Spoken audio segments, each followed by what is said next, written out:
In August 1976, Reed Daly decided it was time to strike and drive into the Niedzonia camp disguised as guerrillas and destroy the camp. At 8 in the morning, the force swirled into the camp. Their disguise was so effective that they were mobbed by a cheering crowd, but someone spotted that masked troops in the back of one truck were white. So the column commander gave the word to fire. Fire. Fire. Fire. Fire.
Atikanganwe tembwe Niedzonia atikanganwe Tingakanganwe chimoyo ere Kuine vana venyika ino Vakazvipira kuti sunungura Vakatadzawo kudzoka kumusha Vakakomberedzwa vana vefu Vatengesi Mwari ave navo Moto kumabhazuva kumaodzanyemba nemadokero moto nekuchamembe paive nemoto waibva mudenga ona muning'ina sara zvako ini handidzoki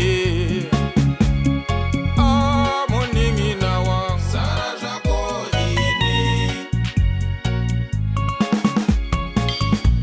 muning'ina wangu sara zvako